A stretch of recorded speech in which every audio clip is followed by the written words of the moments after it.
প্রচণ্ড গরমে দেশি মুরগি কিন্তু ডিম পাড়া বন্ধ করে দিয়েছিল। কি ওষুধ খাওয়ানোর পরে ডিম পাড়ছে ৮-১০ দিন পরে।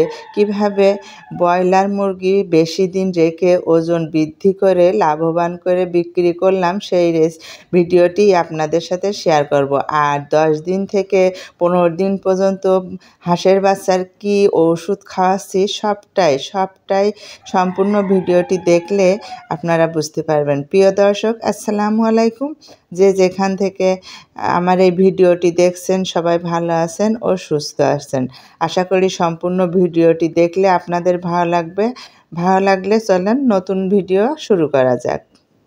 প্রথমেই বলি, এই জায়গাটা খুবই ঠান্ডা, নিচতলা, সবসময় হালকা পরিমাণে ফ্যান চলেছে। আর এদের এখানে পরিমাণ মতো কিন্তু খাইনি, তবুও ৪৬ দিন পর্যন্ত রেখে আমি ৩ থেকে ৩.৫ কেজি ওজন করেছি। আর যদি ভালো সময় এই ৪৬ দিন পর্যন্ত রাখতাম তাহলে কিন্তু ৪ কেজি ৪.৫ কেজি এই মুরগিগুলোর ওজন হতো। তবুও ৩-৩.৫ কেজি ওজন হওয়াতে এই মুরগির মাংস খুবই টেস্ট ছিল খেতে।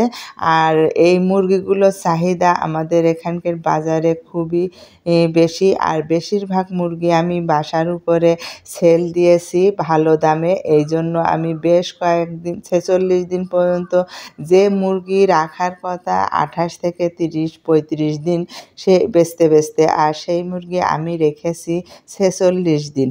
এর ভিতরে বাসার পরে অনেক মুরগি ভালো দামে বিক্রি করেছি। আর যেগুলো ছিল লাস্টের এই ৪৯টি, মোট বিক্রি করেছি ৪৭টি। একটি খেয়েছি আর ২টি রেখে দিব। আর ৪৭টি মুরগি বিক্রি করেছি। তারপরেও পাইকারি রেটে খুব ভালো দামে নিয়ে গেছে। এই মুরগিগুলো আজকে বিক্রি করব, সেটাই আপনাদের সাথে শেয়ার করছি। আর এদের এতদিন ভালো রেখেছি শুধুমাত্র রেনাসির ভিটামিন স্যালাইনটা খাওয়ানোর পরে। এদের এখানে তুলনামূলক এই জায়গাটা খুব ঠান্ডা, এই জন্য কোনো মুরগি মারা না যে খুব ভালোভাবে সুস্থভাবে বেঁচেছিল। এই জন্যই ভালো দামে আমি পাইকারি রেটেও বিক্রি করতে পেরেছি। নিজেরা খাওয়ার জন্য ২টা রাখবো। আর দেখতেই পারছেন ব্যাপারী চলে এসেছে, মুরগি কিভাবে ধরে নিয়ে যাচ্ছে। এতটাই ওজন, ও ধরে নিয়ে ঢাকা গাড়ি পর্যন্ত নিতে খুবই কষ্ট হয়েছে। বলছে আপনার এই মুরগি এত ওজন হয়েছে তবুও অনেক ভালো আছে কি করে, সেইটাই চিন্তা করছি। তবে যাই হোক, ২৫ থেকে ২৬ কেজি ওজন এসেছে।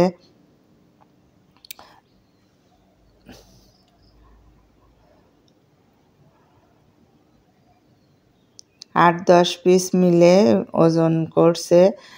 আর ভালোভাবেই মুরগিগুলো সব সেল হয়ে গেল, ভালো দামে বিক্রি করতে পেরেছি। এইভাবেই আপনারা যারা মুরগি পোষেন সবটা ছেড়ে দিয়ে ১৫০ কি ১০০ মুরগি ভালো স্থানে রেখে বড় করে ভালো দামে বিক্রি করতে পারবেন। এই আইডিয়াটা কিন্তু আপনাদের আগেও দিয়েছি। আর দেখতেই পারছেন দেশি মুরগি আমাদের ডিম দিয়েছে আজকে ২টা। একটা আপনাদের ভাইয়া তুলে ফেলেছে, তাই শেয়ার করতে পারলাম না।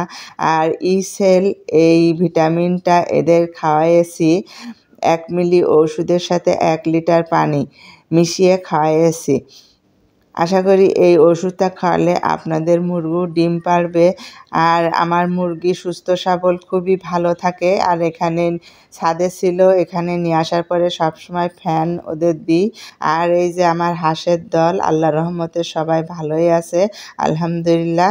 আমি আজকে আপনাদের ১০ থেকে ১৫ দিন পর্যন্ত কি ওষুধ খাওয়াবেন আমি খাওয়াচ্ছি সেটাই আপনাদের সাথে শেয়ার করব। আশা করি সম্পূর্ণ ভিডিওটি দেখে আপনাদের ভালো লাগবে। ভালো লাগলে প্লিজ আমার চ্যানেলটি সাবস্ক্রাইব করে রাখবেন। পরবর্তী ওষুধ কী খাওয়াবো সবটাই আপনাদের সাথে আপডেট দেব। সেই ওষুধের নাম জানার জন্য চ্যানেলটি সাবস্ক্রাইব করে রাখবেন। এবার আপনাদের বলবো ১০ দিন থেকে আমি কি ওষুধ ১৫ দিন পর্যন্ত খাওয়াবো। সকালে ক্যালসিয়াম ১ মিলি ওষুধের সাথে ১ লিটার পানি মিশিয়ে খাওয়াতে হবে। আর এই হাঁসগুলো ঠিকঠাক মতো খাবার দিলে অবশ্যই এরা সুস্থ সবল থাকবে। আমি দেখতেই পারছেন এখানে মুরগি বুটিং করতাম, আর এখানে মুরগি বুটিং না করে এখন হাঁস বুটিং করে হাঁস পুষতেছি। আপনারাও এইভাবে লালন পালন করতে পারেন। আর দুপুরে কি ওষুধ খাওয়াবো সেটা এখন বলে দিই। দুপুরে ইসেল ১ মিলি পাউডার ১ মিলি ওষুধের সাথে ১ লিটার পানি মিশিয়ে খাওয়াতে হবে। আর রাতে খাওয়াচ্ছি আমি AD3 ১ মিলি ওষুধের সাথে ৩ লিটার পানি মিশিয়ে। এই ওষুধের অনেক গুণাগুণ, তবে এই ৩টে ওষুধ আপনারা ১৫ দিন পর্যন্ত খাওয়াবেন। যারা হাঁস পুষছেন বা হাঁস পুষতে চাচ্ছেন, আমার এই ভিডিওটি দেখে যদি আপনাদের একটুও উপকার হয়ে থাকে তাহলে আমার চ্যানেলটি সাবস্ক্রাইব করে রাখবেন। আশা করি সম্পূর্ণ ভিডিওটি দেখলে আপনাদের উপকার হবে, ভালোও লাগবে। আজকের আইডিয়া এবং ওষুধগুলো আপনাদের পছন্দ বা ভালো লেগে থাকলে প্লিজ আমার চ্যানেলটি শেয়ার করে দেবেন যেন আপনাদের মতো আরও আপু ভাইয়ারা এই ভিডিওটি দেখতে পারে। আজ এই পর্যন্ত, সবাই ভালো থাকবেন, সুস্থ থাকবেন। আল্লাহ হাফেজ।